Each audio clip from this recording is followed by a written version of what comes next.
오늘 저녁,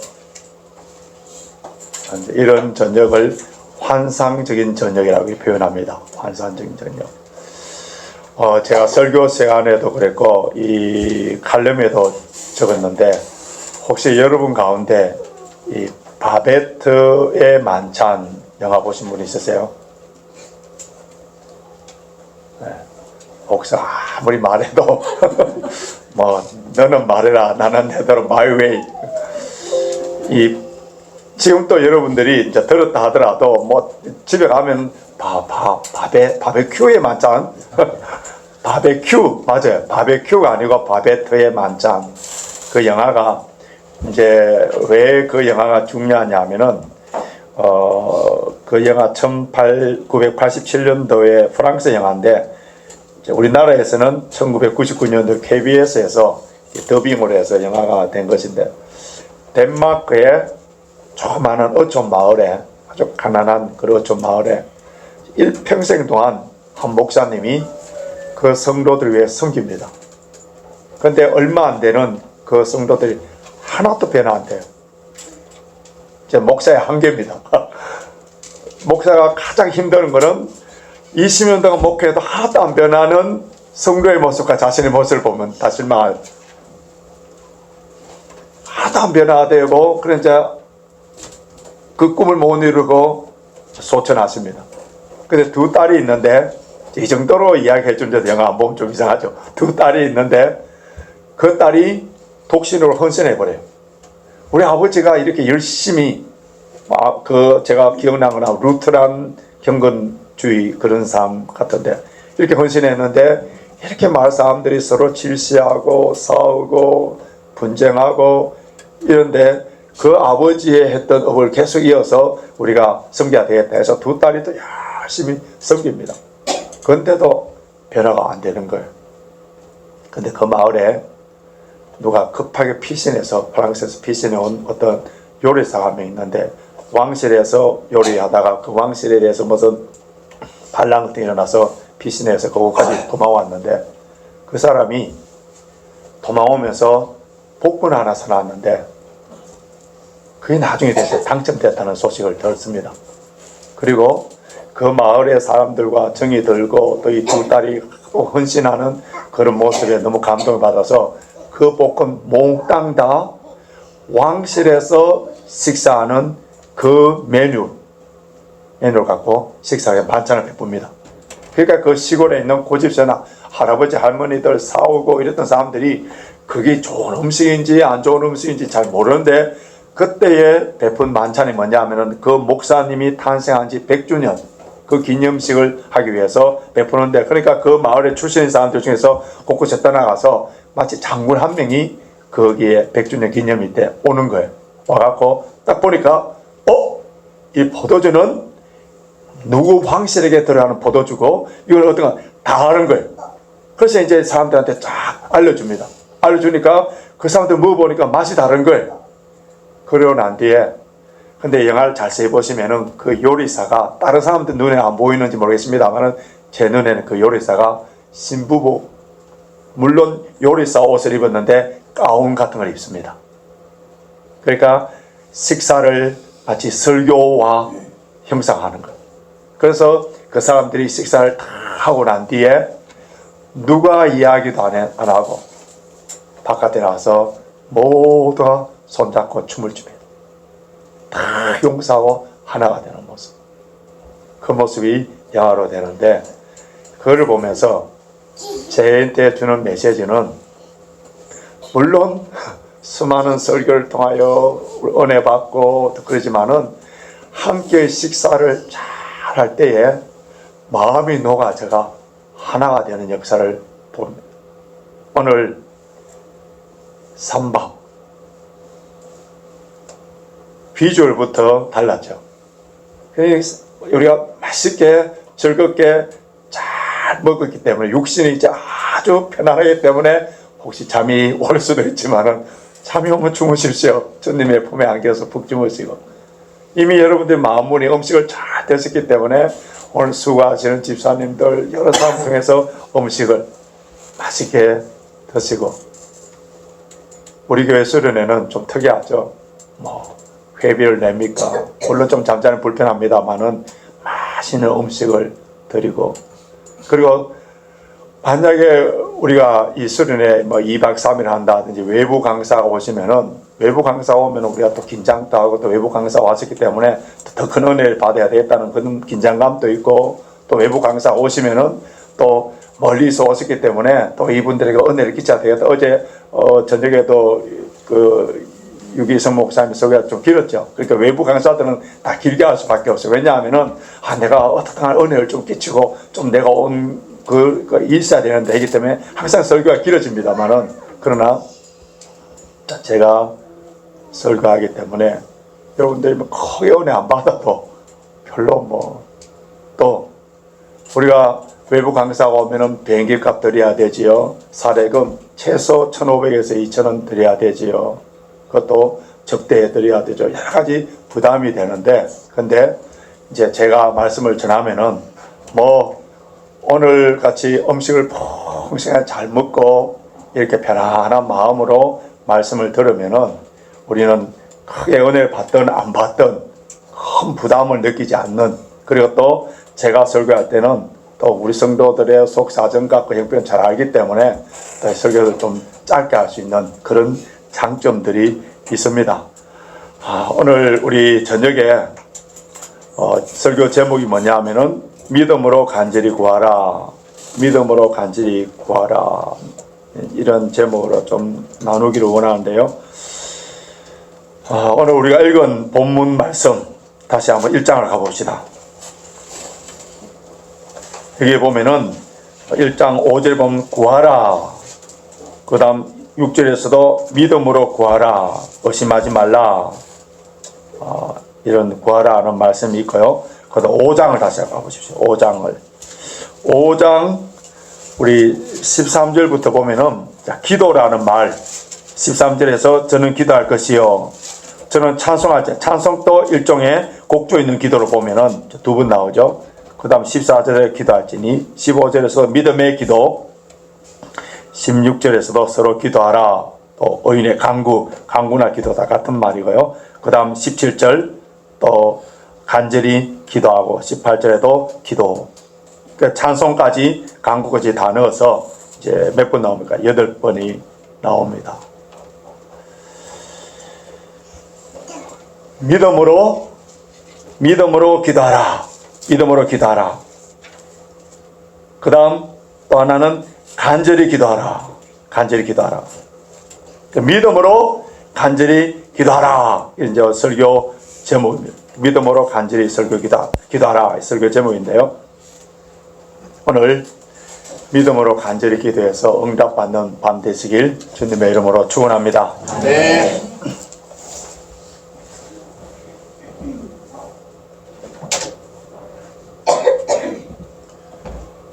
오늘 우리 가운데에 혹시 이런 분이 있습니까? 나는 기도할 필요가 없다. 나는 기도할 필요가 없다. 모든 것이 다 형통하다. 그래서 좀 더 기도하고는 나와 상관이 없다. 하나님의 도움 없이도 지금 행복하고 평안하고 지금 여기가 천국이다. 이런 사람들은 아마 죽은 사람만이 할 수 있는 말이라 할 수 있고요. 살아있는 사람이라면은 누구든지, 특별히 자녀들이 많은 분들, 또 영성이 깊으신 분들, 여러분 기도도 부익부 빈익빈 알죠? 기도를 많이 하신 분들은 새벽마다 그렇게 기도를 많이 하는데도 계속 기도의 제목이 그래서 기도가 더 깊어지고 넓어지는, 기도의 지경이 넓어지는 것을 많이 느낍니다. 기도를 평생 안 해보신 분들은 몇 마디 기도하면 기도할 게 없어요. 아버지하고 몇 마디 하다가 뭐 할 말이 없어져 버리는. 기도에는 부익부 빈익빈 법칙이 철저하게 이렇게 적용되는데요. 믿음으로 기도하라, 믿음으로 간절히 기도하라. 오늘 야고보에서 기도와 관련되는 메시지, 야고보에서는 기도라는 내용이 많이 나오는데 그 중에서 우리 두 본문을 보면서 믿음으로 간절히 기도하라 했는데, 믿음으로 간절히 기도하는 우리의 그 기도의 대상자, 우리의 기도를 들어주시는 하나님의 어떠한 분인가를 알고 우리 기도할 때에 우리의 기도의 대상자 그냥 막무가내 기도하지 않지 않습니까? 우리가 기도하는 하나님이 누구인가를 알고 하나님께 나아가야 되는데 하나님이 어떠한 분이신가를 어떻게 소개하느냐 하면은 자 5장 11절 한번 보십시오. 뒤에 화면 또 나오네. 근데 제 때문에 잘 안 보이죠? 5장 11절 하반절을 보시면은 주는 가장 자비하시고 긍휼히 여기는 자신이라. 여러분 이런 구절들을 볼 때에 그냥 성경 구절이 있기 때문이 아니고요. 오늘 우리가 기도를 하려고 하는데 주님이 어떤 분이라고 하나님이 어떤 분이라고 가장 자비하시고 긍휼히 여기시는 분이시다. 자, 하나님이 어떠한 분인가를 우리가 분명히 아셔야 되고요. 또 하나님은 어떠한 분이냐 하면은 4장 6절 가봅시다.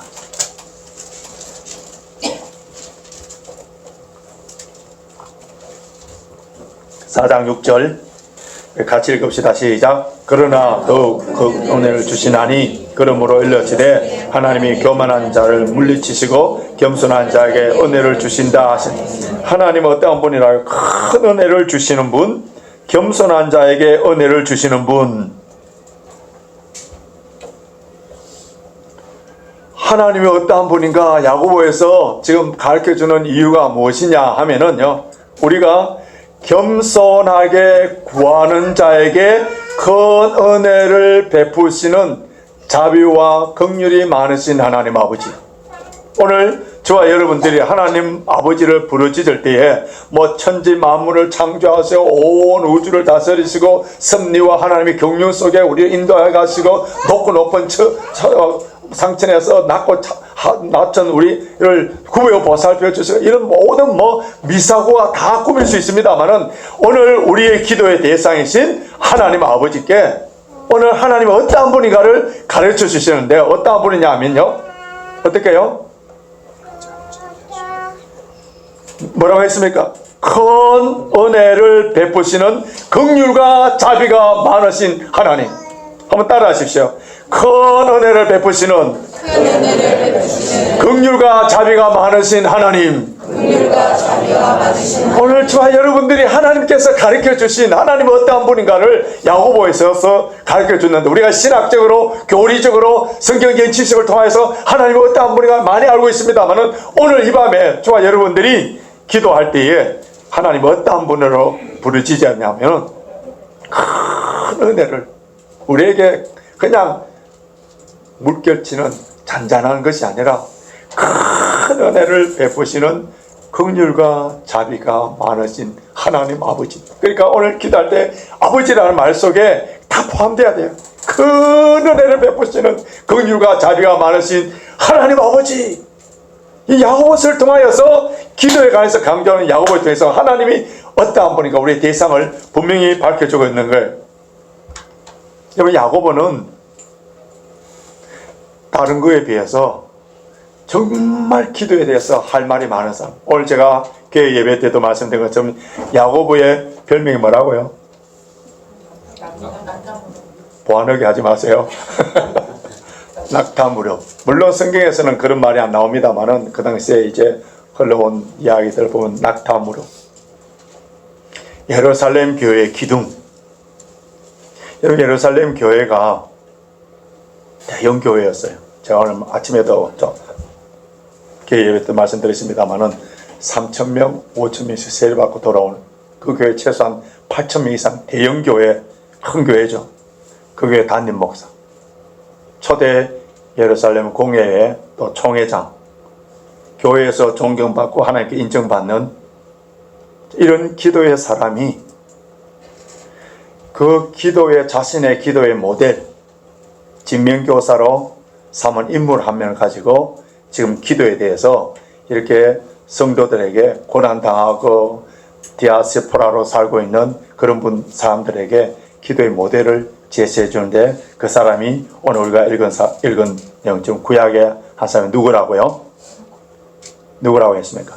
17절 5장 17절 누구라고요? 엘리야.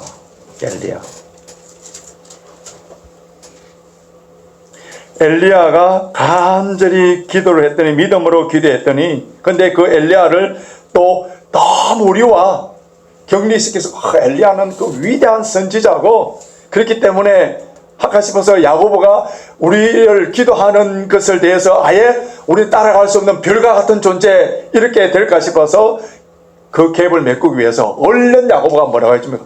그도 우리와 같은 뭐라고요? 성정이 같은 사람, 우리와 같은 성정이 같은 사람. 그런데 그의 기도는 믿음의 기도였고 간절한 기도였다. 하늘문을 닫아버려서 3년 6개월 동안 비가 오지 않도록 만들었고, 간절히 기도했을 때 하늘에서 비가 내려오도록 했던 그런 사람이었다.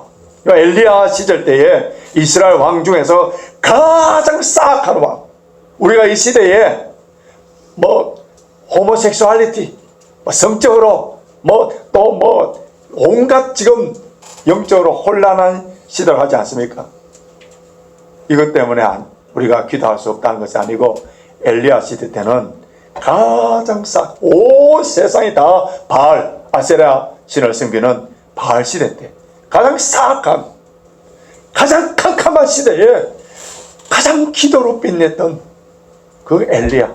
오늘 저와 여러분들이 야고보서를 통하여서 엘리야와 같은 그런 기도의 사람을 찾고 있는,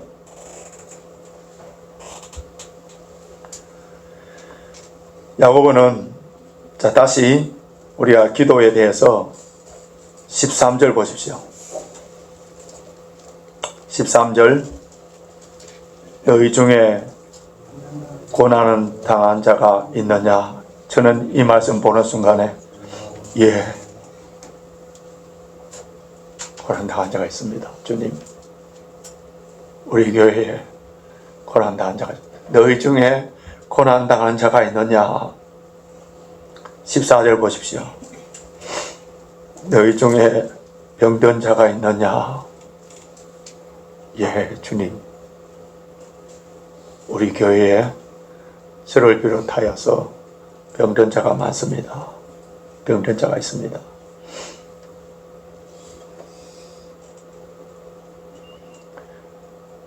고난 당하는 자가 있느냐? 병든 자가 있느냐? 있습니다. 성령께서 주시는 메시지가 뭐라고요? 그러면 기도하라. 기도하라. 고난의 문제가 해결되기 위해서는 기도하라. 어린아이부터 어른에 이르기까지 병든 자가 우리 교회에 있습니다. 주님께서 기도하라. 병에서 치유함받기 위해서 기도하라. 기도하라.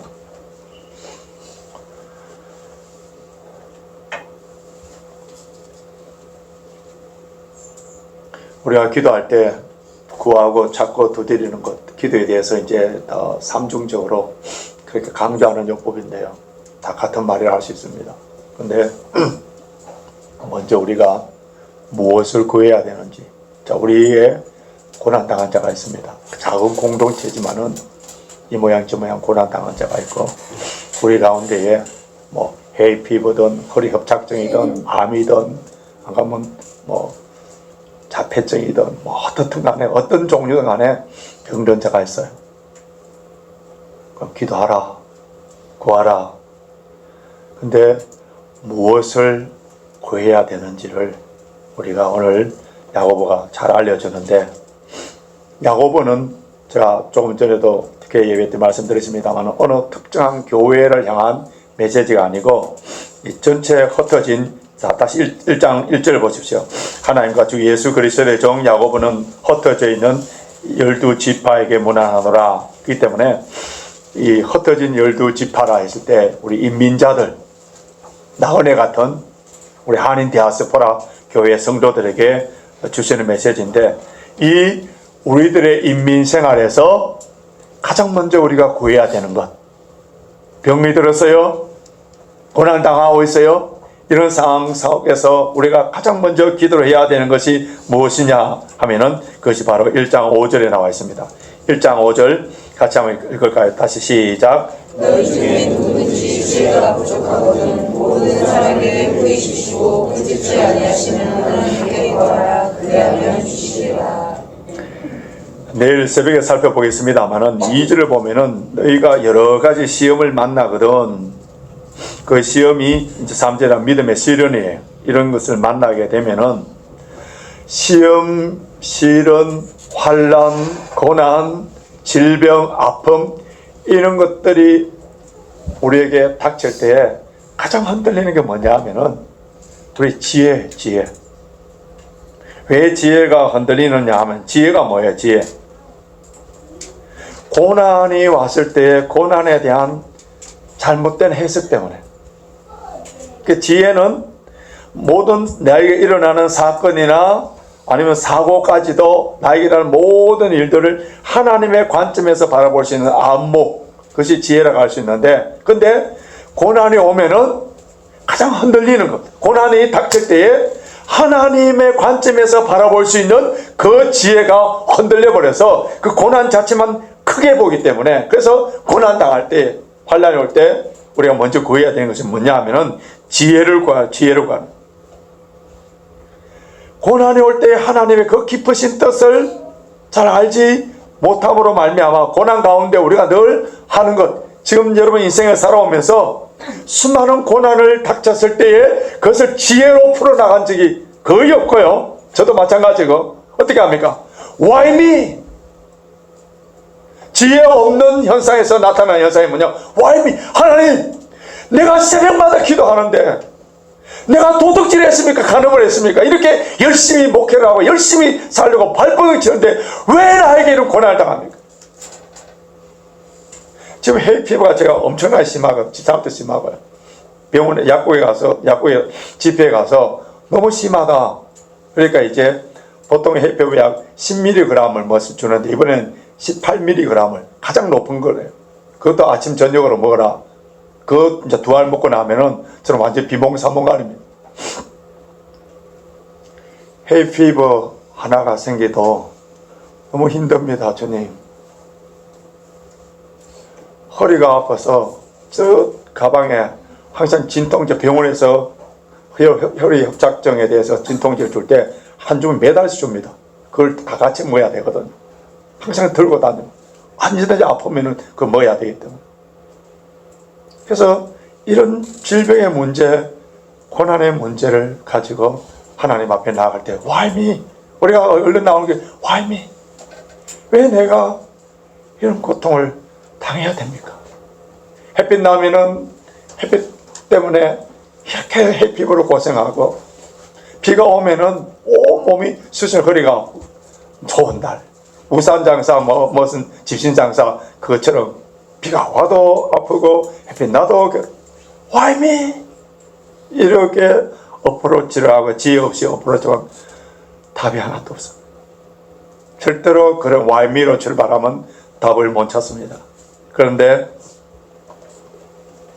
Why God?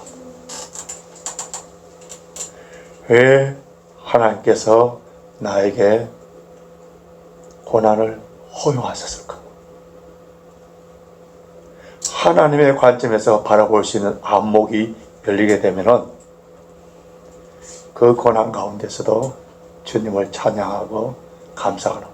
그러니까 우리가 적게 가졌고 우리가 덜 건강하지 않고 이런 게 문제가 아니라 우리가 닥치는 환난과 고난 가운데 해석할 수 있는 지혜가 부족하기 때문에, 그래서 지혜가 없으면은 그 하나님의 관점에서 바라볼 수 있는 안목이 없으면은 아무리 많이 누리고 모든 것을 갖춰도 항상 지옥이고요.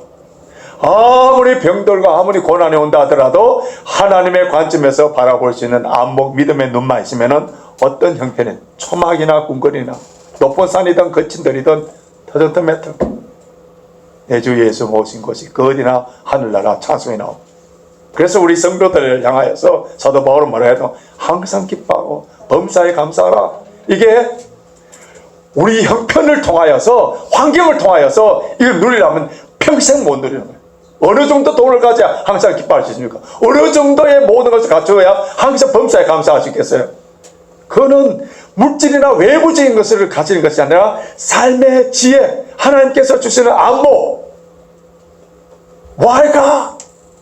왜 하나님께서 나에게 이런 것을 허용하셨습니까? 하는 관점에서 바라볼 수 있는 그 눈이 뭐라고 해요? 그것이 바로 지혜라는. 그래서 야고보는 해외에 흩어진 수많은 우리 성도들이 고통을 당하고 질병에 때로는 순교당하고 우리 가운데에서 어떤 사람이 순교 이렇게 처형을 당했다 해보십시오. 모두가 다 불안해질 수 있는 그런 환경 가운데서도 뭐라고 합니까? 구하라, 기도하라. 무엇을? 지혜를 달라고 기도하라. 지혜를 달라고 기도해라. 자, 5절 다시 봅니다. 너희 중에 누구든지 지혜가 부족하거든 누구든지. 누가 지혜를 구해야 된다고요? 우리 모두 다 합니다. 누구든지.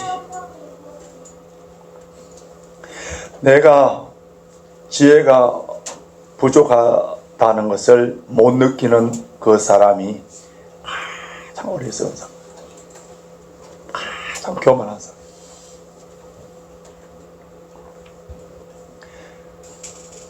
나는 지혜가 있다. 나는 완벽하다. 나는 실수가 없다. 여러분, 이런 사람의 가정과 교회는 어떻게 됩니까? 주변에 있는 모든 사람이 힘들어요. 여러분, 부부관계도 마찬가지입니다. 전혀 쿠션이 없는 완벽한, 그러니까 율법적으로 브러치되기 때문에 힘든. 교회도 마찬가지예요. 나는 옳고 다른 사람 다 틀렸다. 이게 철저한 율법주의적인 사도개인이나 바리새파적인 그런 정신인데, 이거는 사탄이 주는 마음, 사탄이 주는 마음, 사탄의 도구예요. 우리가 기도하면서 하나님 아버지 앞에 엎드리면은 첫째 우리가 나타나는 것이 무능합니다. 연약합니다. 저는 이제 허리 협착증 전에는 대학생 때부터 테니스를 쳤기 때문에 테니스를 즐겨 쳤었어요. 우리 교회에서 지금 탁구를 치는 탁구 대회 하면 아마 여자분들 가운데는 이혜경 집사님, 남자분들 가운데는 장로님. 몰랐죠? 장로님 탁구 잘하십니다. 탁구 갖고는 저는 못 이길 것 같고요. 골프 저보다 잘하시는 분들 많고, 테니스 한번 붙어보자 하면은 자 한번 해볼 만합니다. 근데 제가 테니스 좀 친다고 껄떡거리고 있다가 지금 7월 1일 날 우리 역사와 전통을 잘하는 윈블던 테니스 대회 하지 않습니까? 조코비치, 또 요즘 떠오르는 알카라스, 이런 선수들 앞에 만나면 제가 테니스 친다고 감히 말이라도 하겠습니까? 대가이신 지혜의 하나님 앞에 서는 자들은요, 그거는 자동적으로 겸손하죠. 그래서 하나님을 만난 사람, 기도하는 사람들은 절대로 교만해질 수가 없는 거예요. 제가 뭐 조코비치 앞에 테니스 라켓 들고 좀 가르쳐 준다고 막 끄떡거릴 수 있겠어요? 절대로 못하죠. 그 테니스 친다 말도 못할 거예요. 지혜로우신 하나님 아버지 앞에 섰을 때에 내가 뭐라 해야 된다고요? 주님, 지혜가 없다. 구하라. 누구에게? 세상의 책이나 다른 세상의 사람들을 통해서가 아니라, 제가 학부 때 철학을 하고 그 다음 이제 신대원에서 신학을 했지 않습니까? 여러분, 철학책을 좋아하시는 분들 있나요? 철학과 신학의 차이가 뭔지 아세요? 철학은 모든 것을 질문해. 인생이 어디서, 우주는 어떻게 되고, 뭐 이런 모든 것을 질문.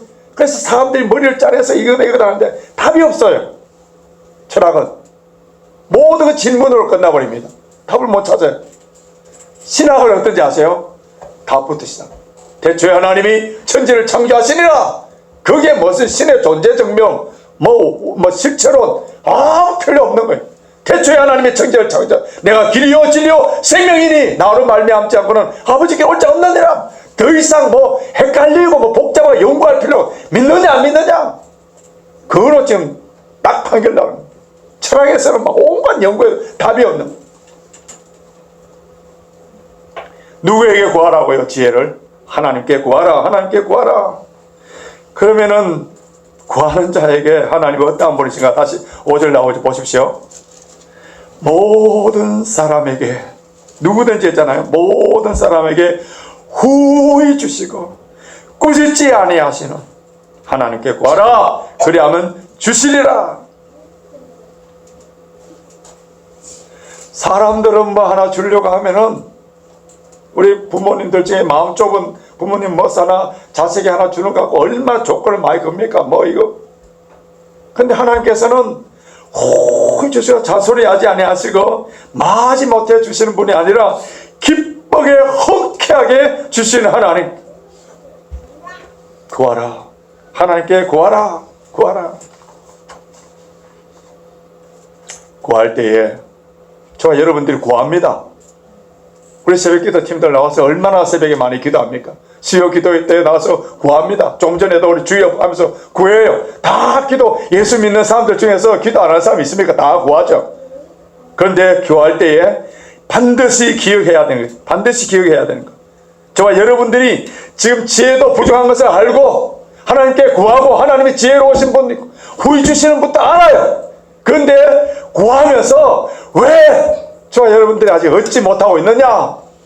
물론 많은 이유가 있겠습니다만은 오늘 야고보에서 가르쳐주는 내용을 6절 보십시오. 6절, 7절, 8절 같이 읽습니다. 시작. 오직 믿음으로 구하고 종으로 의심하지 말라. 의심하는 자는 마치 바다를 비벼하는 바람을 달려가니 이런 사람은 무엇이든지 주께 얻기를 생각지 말라. 두 마음을 품어 모든 일에 정함이 없는 자로다. 믿음으로 구하고 조금도 의심하지 말라. 믿음이 뭐예요? 조금도 의심하지 않는 것. 의심하면 어떻다고요? 두 마음을 품은 자. 하나님이 faithful, 신실하신 분이거든요. 그래서 하나님께서 신실한 사람을 좋아합니다. 그러니까 좀 세상에서는 좀 바보 같고 먹청하더라도 이렇게 하나님을 그러니까 남편이 아내를 푹 믿어주고 자식 푹 믿어주는 이런 것처럼 좀 실수한다 하더라도 푹 인정해주고 믿어주는. 그러니까 하나님 양다리 거쳐갖고 약삭 빠르게 여기 갔다 저기 갔다 이게 아니고요. 하나님께 완전히 믿어줘. 믿는 믿음. 바다 물결 같고 바람에 요동치는, 바람에 밀려 요동치는 바다 물결 같으니 이런 사람은 무엇이든지 주께 얻기를 생각하지 말라. 두 마음을 품어 모든 일에 정함이 없는 자로다. 첫째, 우리는 지혜가 부족한다는 것을 깨달아야 되고요. 둘째, 그래서 지혜를 달라고 기도해야 되고, 셋째, 기도할 때 의심하지 말고 기도하라.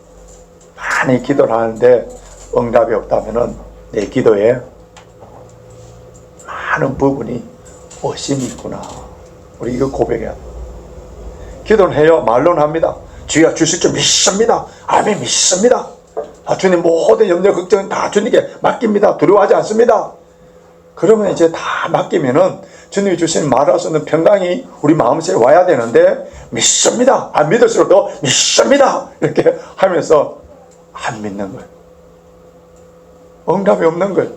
만약 그런 사람들에게 응답을 줬다 하더라도 자기 공로를 다 돌리는 거예요. 오직 믿음으로 구하고 믿음 바라는 것들의 실상에 보지 못하는 것들의 증거라. 앞으로 내다 일어날 일을 미리 바라보고 감사하고 찬양하면서 나아가는. 야고보서는 참 재밌는 거는요, 야고보서 5장까지 총 몇 절까지라 했습니까? 108절. 그 중에서 몇 절이 명령력으로 됐다고요? 54절이 명령력으로 되어 있고, 이 내용 가운데에서 야고보 처음 시작도 기도로 기도에 관해서 건면하고, 마지막 부분도 기도로 끝나는 부분입니다. 자, 다시 우리 5장으로 가봅시다. 5장으로요. 13절.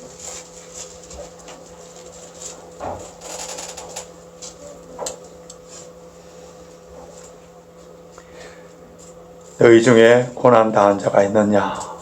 14절. 너희 중에 병든 자가 있느냐? 기도하라. 특별히 해외에 살고 있는 디아스포라 성도들, 특별히 기도하라는 이 명령 속에서는 오랫동안 신앙생활하고 오랫동안 기도생활을 해온 그런 사람들을 향한 메시지를 할 수 있습니다. 우리 여러분, 오랫동안 신앙생활을 하는 사람들이 영적 함정에 빠지는 것이 하나 있어요. 저도 마찬가지고 여러분도 오랫동안 신앙생활 하신 분들이 있는데, 그게 뭐냐면은 내가 알고 있는 것은 행동으로 지금 살고 있는 걸로 착각해요. 여러분, 이거 굉장히 위험합니다. 지금 제가 설교하고 있잖아요. 설교를 했기 때문에 나는 다 이렇게 살고 있는 것처럼 그런 착각. 여러분 듣고 있잖아요. 설교를 듣고 있잖아요. 들었기 때문에 그 말씀 내가 들었다 안다.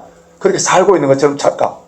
이 착각 속에 우리는 빠져서 해감이 없는 믿음으로 사는데요. 얼마나 그런 이제 주일날 가서 좀 더 말씀드리더라고요.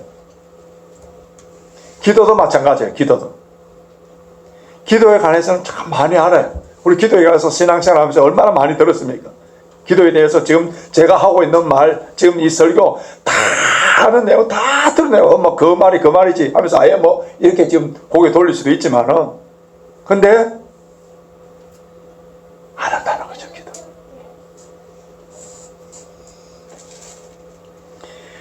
인간이 당할 수 있는 세 가지를 예를 들고 지금 설명을 하고 있는데, 첫째, 자 13절 보십시오. 너희 중에 고난당한 자가 있느냐? 고난 줄쳐놓으시고요. 그 다음 14절, 너희 중에 병든 자가 있느냐? 병든 자. 이게 다 고난, 병든, 힘든 일이에요. 그런데 또 하나가 있죠. 13절 보면은 절구하는 자가 있느냐? 절구하는 자가 있느냐? 그러니까 우리가 인간에 있어서 고난, 병듦, 절구움. 고난. 내일 새벽에 살펴보겠습니다만은, 고난에는 하나님의 뜻이 있는 거예요. 고난당한 자가 있느냐? 이 고난은 하나님의 기도하라는 그런 신호이기 때문에, 고난이 왔다 하는 것은 기도하라는 신호. 근데 이 고난의 때에 기도하지 않는 것이 가장 큰 비극. 고난의 때에 모든 환경과 주변의 사람들을 보지 아니하고 오직 주님께 나가서 엎드려서 기도했던 한나, 그 버니나의 격동 때문에, 그래서 기도를 했을 때에 그가 사무엘을 낳고 더 많은 자녀를 낳고, 시편의 기자가 뭐라 합니까? 고난 당하는 것이 내게 유익이라. 그러니까 고난이 왔을 때에 고난을 어떤 관점에서 바라봤다고요? 그러니까 우리가 지혜가 필요하다는 거죠. 고난 그 자체만 보면은 우리가 왜 나에게 와이미 하면서 이렇게 되지만은, 고난을 왔을 때에 주님께서 기도하라는 신호, 이 기도를 통하여서 주님과 깊은 만남이 있고, 이 고난을 통하여서 나를 연단시키고 더 큰 복을 주시고자 하시는 하나님의 깊으신 뜻이 있다 해서 이 고난을 하나님의 관점으로 바라볼 수 있는 안목을 가지는, 그것이 뭐라고요? 지혜라는 거죠. 지혜가 없으면은 이렇게 나타나지 않죠. 그 다음 절구할 때는 어떻게 하라고요? 절구하는 자가 있느냐? 저는 찬송할지니라. 여러분, 절구할 때 역경을 잘 다스릴 사람이 100명이라면은 순탄한 것을 다스릴 사람은 1명밖에 없다는 그런 유명한 말이 있는 것처럼, 보통 성도들이 고난은 잘 이게 막 그냥 그렇게 기도하면서 이겨나가는데, 이 고난을 후에 하나님께서 형통하게 줬을 때, 모든 일이 잘 될 때, 그때에 많은 사람들이 실족하게 되는 것을 제가 너무나도 많이 봐왔어요. 우리 교회 20년 역사 가운데서도. 왜 그러냐 하면은, 모든 것이 잘 되고 형통할 때에, 그때에 대부분의 사람들이 나타난 현상이 뭐냐 하면은, 다 공로를 자기 탓으로, 교만으로, 그 하나님의 은혜에 감사하는 사람들이 거의 별로 없어요. 여러분, 즐겁고 형통할 때에 하나님께 찬양하고 기도하는 일이 결단코 쉬운 일이 아닙니다. 그런데 그 순간은 정말 하나님의 은혜 위에 은혜가 필요할 때, 정말 위험할 때, 우리 인간은요, 급할 때, 위급할 때는, 고난할 때는, 아쉬울 때는 겸손하여서 하나님을 엎드리는데, 그런데 문제가 해결되고 평안할 때에 회개하고 하나님께 기도할 사람 별로 없어요. 왜 그런지 아세요? 그래서 야고보는 즐거울 때 찬양하라. 찬양하게 되면 어떻게 된다고요? 찬양하게 되면은 오직 하나님의 은혜에만 집중하게 되는, 겸손하여서 하나님께 영광을 돌릴 수 있는. 그래서 즐거워할 때는 찬양하라, 찬양하라. 모든 일이 잘 되고 행복할 때는 무조건 하나님을 찬양합니다. 찬양만 하면은 내 공로, 내 경험 다 없어지고 하나님께 초점 맞춰서. 오늘 우리가 집중적으로 또 살펴봐야 하나는요. 자, 14절입니다. 14절 같이 읽습니다. 시작. 너희 중에 병든 자가 있느냐? 저는 교회 장로들을 청할 것이요 그들은 주의 이름으로 기름을 바르며 위하여 기도할지니. 자, 고난 중에 가장 대표적인 것 하나를 뽑았는데 그게 병든 일. 병들었을 때 하는 이 병은요, 헬라어로 보니까 아스테네오로 되어 있는데 그냥 육신적인 질병입니다. 육신적인 질병. 그런데 여기 보면 병든 자가 있느냐? 저는 교회 장로들을 청할 것이요 그들은 주의 이름으로 기름을 바르며 위하여 기도하라. 이 본문을 잘못 오해하면은 자, 의사와 병원이 필요 없다, 약이 필요 없다, 그래서 무조건 기도만 하면 된다, 병원에 가고 약을 먹는 거 믿음이 없는 행동이다, 이렇게 가르치는 교단도 있고 이런 목사님들도 있긴 있어요. 이 극단적인 생각이죠. 하나님께서 주시는 자연 은총, 의사에게 지혜를 줘서 약을 개발하고 수술하도록 하는 그런 자연 은총도 우리가 누려야 되고요. 그런데 또 어떤 경우는 여기 나오는 본문을 문자 그대로 해석하여서 무조건 다 기도만, 절대로 그것도 잘못된 거.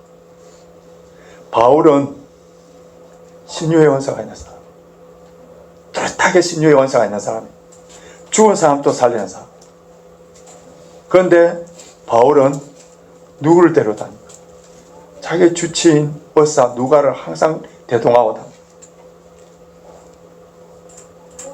그리고 자기의 제자 디모데 목사 위장병이 타게 나와서 그렇게 고통스러워할 때 바울이 안수하고 기도해 주면 되지 않습니까? 때로는 하나님께서 그 질병 가운데 그대로 두는 경우가 있거든요. 그때 바울이 내려준 처방이 뭡니까? 그 너희 속 위장병을 통하여 포도주를 조금 써라. 그 당시에는 이 포도주가 약으로 사용되었기 때문에 포도주를 조금 써라. 그런 말씀도 해줍니다. 의사로 있다가 목사가 된 그 유명한 로이드 존즈 목사님이 교회가 병원을 대신할 수 있느냐 그 주제 발표하면서 이런 말씀을 했었어요. 들어보십시오. 교회의 본질은 인간과 하나님의 관계를 이어주는 것이 목적이다. 주님의 십자가를 통해서 구원받도록 하는 것이다. 이 목적을 이루기 위하여, 교회의 목적이 뭐라고요? 병을 고치고 구제하고 이런 것은 다 사이드예요. 궁극적인 것은 하나님과 인간을 연결시키는 구원받는 것이 목적이에요. 근데 이 목적을 이루기 위해서 주님께서는 사람을 고치시고 오병이어의 기적을 베푸시기도 하셨다. 그러니까 구원을 이루기 위하여서 하나님께서는 교회의 하나님의 영광을 받기 위해서 교회를 통하여서 어떤 일이 이런 병고침의 기적의 역사들을 베풀어 주신다는 거예요. 병든 자가 있느냐? 장로들, 이런 교회 이제 리더들, 이 말은 더 말하면은 우리가 모두 합심하여서 혼자가 아니라 함께 기도하라. 기도하라. 무엇으로 기도하라 했습니까?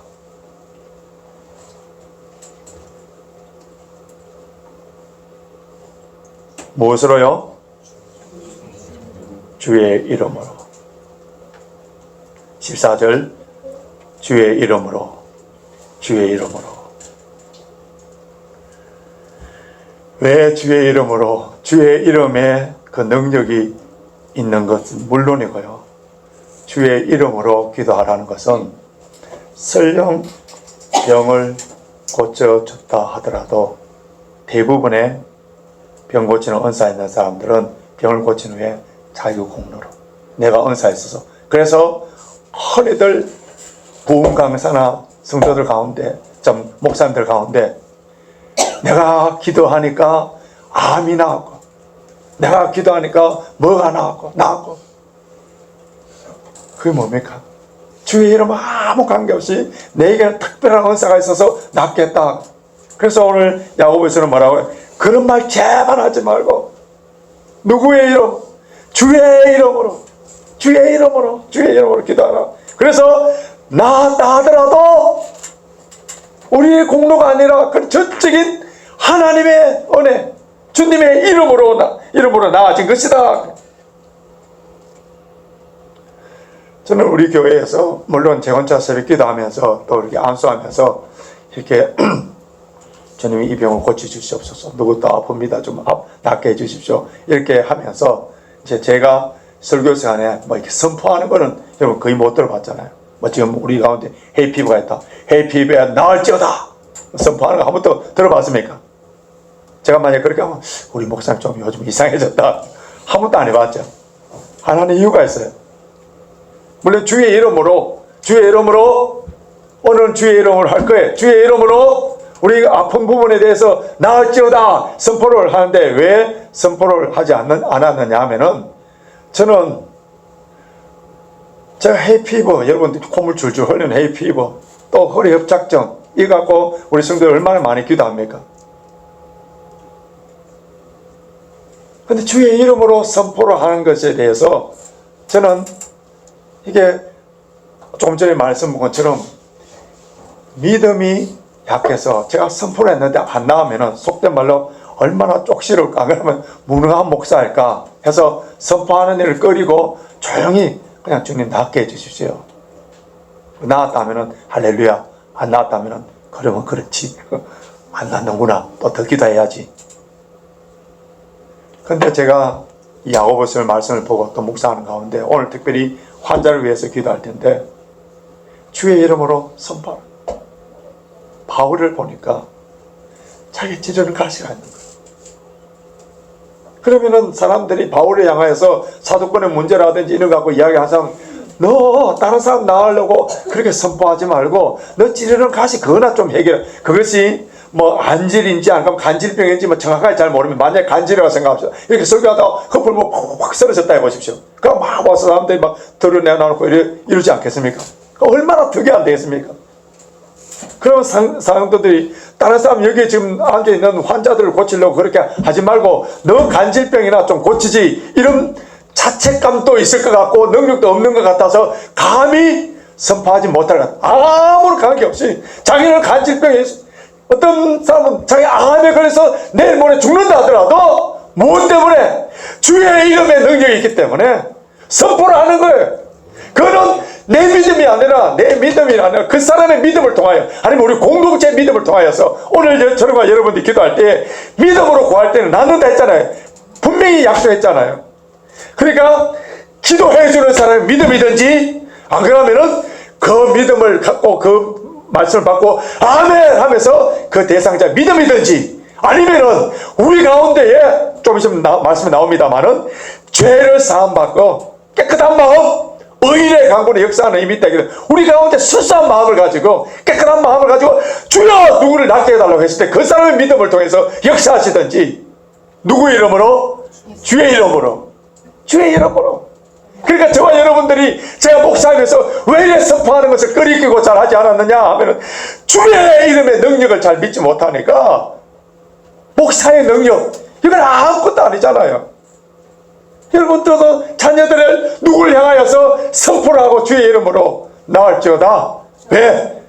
주님의 이름에 그 자체가 능력이 있기 때문에 믿음으로 구할 때에 이런 역사가 일어나는 거예요.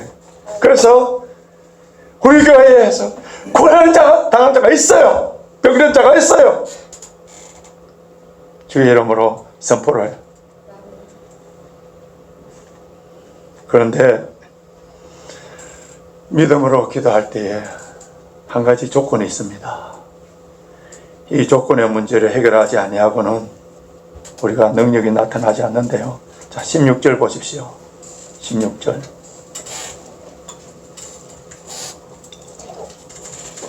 16절 같이 읽습니다. 시작.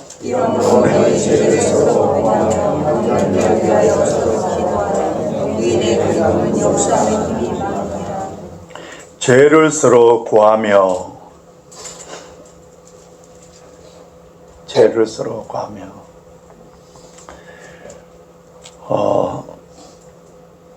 누구의 믿음이든지 그 믿음을 통해서 하나님께서 역사를 해주시는데, 그런데 죄가 있으면은 물론 모든 병이 다 죄로 왔다 가면은 그건 이단이에요. 잘못된 겁니다. 하나님의 영광을 위해서도 올 수도 있고 또 뭐 여러 가지 이유가 있습니다만, 그러나 상당한 부분에 대해서는 이제 죄로 말미암아 연약한 부분을 통해서 올 수가 있는데요. 유명한 암 전문가의 어떤 글을 제가 본 적이 있는데 굉장히 설득력 있는 그 내용을 한번 본 적이 있습니다.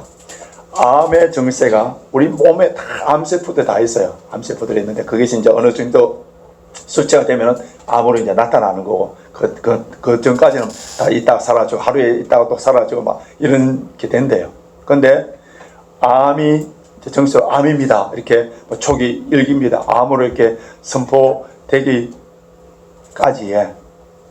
대부분 의사들이 연구한 결과 중에 뭐냐면 3년 전에 대부분 3년 전에 아주 충격적인 사건들이 있었느냐고 본대요. 그러니까 정신적인 육체적인 그런 엄청난 충격적인 사건들. 그러니까 우리가 예를 들면 용서하지 않고 분노가 가득했다든지, 아니면은 불평불만이 가득했다든지, 아니면 뭐 우리 집안에 큰 문제 갖고 기도로 해결하지 못한 엄청난 충격에 빠져서 염려, 걱정, 근심이 가득했다든지, 이런 현상들이 암세포를 확 발달시켜서 그게 나타나도 되는, 대부분의 암이 발생했는 그 시점에서 3년 전에 보통 그런 일이 있느냐, 그렇게 보통 물어본다고 합니다. 우리가 정신적인 것이 육체적인 것에 상당한 영향을 미치게 되죠. 용서하지 못한 것, 마음에 계속 선뿌리점 갖고 있는 것, 원망하는 것, 불평하는 것, 염려하는 것, 이거 다 하나님께 맡기지 않는 것, 이것도 뭐라고요? 죄라는 거예요. 죄라. 이런 죄로 말미암아 질병이 올 수 있기 때문에, 그래서 먼저 우리는 뭐라고, 죄의 문제를 해결해야 돼요. 죄의 문제. 그래서 우리가 기도할 때에 내 내면의 상처, 3년 전에 몇 년 전에 내 가슴에 팍 찔렸던 그 문제를 다시 그 시간대로 회개해서 어떻게 그 문제가 해결됩니까? 이걸 누가요? 살았고 운동 중에 있는 하나님의 말씀, 성령을 통하여서 그걸 해결해 주셔야, 내면의 상처라든지 죄의 문제라든지 아픔이라든지 이런 것들을 해결, 예수 그리스도의 보혈로 그 은총의 사제의 은총을 받을 혁신의 치유가 일어날 수가 있는. 그럼 어떻게 기도하라고요? 본문에 엘리야를 예를 들면서, 엘리야는 열왕기상 17장 19장에 엘리야 기도 나오는데, 비가 오지 않을 때 3년 6개월 동안 비가 오지 않을 때 그때 비를 내리게 했던 그런 기적. 근데 오늘 엘리야 기도를 예를 들면서 엘리야에게 일어났던 수많은 사건들, 기도의 사건들이 있지 않습니까? 근데 왜 하필이면은 이 비가 오는 이 문제를 갖고 엘리야의 기도 대표로 어떤 모델로 삼은지 아세요? 왜 그런지 아세요? 엘리야는 죽은 아이도 살리는 일이 있지 않습니까? 엘리야가 기도했더니 죽은 아이, 그러니까 죽은 아이를 살려낸 그 사건을 기도의 예를 들 수 있는데, 그를 예를 들지 아니하고 비가 내려온 그 사건을 갖고 지금 우리에게 기도에 대해서 모델로 가르쳐주는 이유가 뭔지 아세요? 한 아이를 살린 그 문제는 한 집안의 문제라면은 하늘에서 비를 내리게 했던 것은 이스라엘 전체의 모든 사람들에게 받는 베네핏이에요. 그러니까 모든 사람에게 주는 혜택, 축복의 통로라는 것. 우리가 기도를 어떻게 하기를 원하냐면, 야고보는 우리에게 가르쳐준 것은요, 기도 응답이 나에게만 축복과 은혜로만 끝나는 것이 아니라 그 응답이 내 주변에 있는 모든 사람들에게도 더불어 함께 은혜 받는 역사가 일어나기를 원하는 그런 기도라는. 엘리야를 소개하면서 아까 제가 말씀드린 것처럼 우리가 너무 워낙 괴리가 생겨서 그분은 위대한 사람이라고 생각해서 우리가 기도하는데 주눅들까 싶어서 17절 다시 보십시오. 엘리야가 우리와 성정이 같은 사람이로되, 엘리야가 우리와 성정이 같은 사람이로되, 본성이 같은 사람이, 이 본성 성정이 같다는 이 말, 성정이라는 말이 또 사도행전 14장에 한번 나오는데요. 바울과 바나바가 이제 안전벨을 고쳤을 때 루스드라에서 그때 사람들이 바나바와 바울을 이제 제우스 스님과 뭐 이렇게 신이라 해서 막 제사를 지내러 갈 때 그때 뭐라고 하는지 아세요? 우리도 너희와 같은 성정을 가진 사람이다. 자신들 옷을 째면서 회개를 했던 거예요. 자신의 능력으로 마치 이루어진 것처럼 그렇게 여겨지는 것. 그래서 옷을 찢으면서 우리는 너희와 같은 성정의 사람이다 하면서 오직 하나님께만 영광을 돌렸습니다. 여러분, 기도한 사람들에게 있어서 가장 경계해야 되는 게 뭔지 아세요? 기도 응답 받은 후에 자신이 하나님 자리에 올라가는 것. 그 응답 받고 난 뒤에 교만해질 수 있는 것.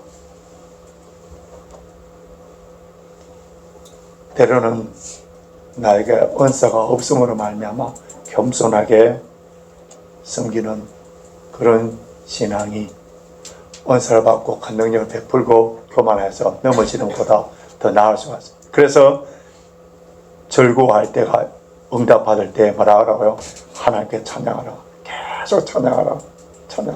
우리 가운데에 오늘 병고침의 역사, 고난의 문제가 해결되었을 때에 혹시 우리가 순회 가서 그렇게 간절히 엘리야처럼 기도했더니 우리가 그렇게 되면 안 되고요. 오직 하나님께만 영광을 돌립니다. 그런 마음과 겸손한 마음을 가지고 엘리야처럼 간절한 마음으로 기도할 때 하나님께서는 우리의 기도를 들어 응답하여 주셔서 우리 작은 교회지만은 하나님의 기적과 능력을 체험함으로 말미암아 하나님이 오늘도 살아 역사하시고 치유의 역사가 일어나고 우리의 문제를 해결해 주시는 좋으신 하나님. 그래서 큰 은혜로 응답하시는 자비와 긍휼이 많으신 하나님께 오늘 기도하실 때 조금도 의심하지 마시고 믿음으로 간절한 마음으로 기도하여서 그래서 응답 받아서 그 응답 때문에 더 하나님을 잘 섬기고 더 하나님께 영광 돌리고 더 하나님을 찬양하는 이런 성도, 이런 교회, 하나님이 그토록 찾으시고 원하시는 교회입니다. 우리 교회가 이런 교회가 되어서 더 하나님께 영광을 돌리고 더 하나님의 기적의 역사들을 체험하는 저와 여러분이 되시길 주님의 이름으로 축원합니다.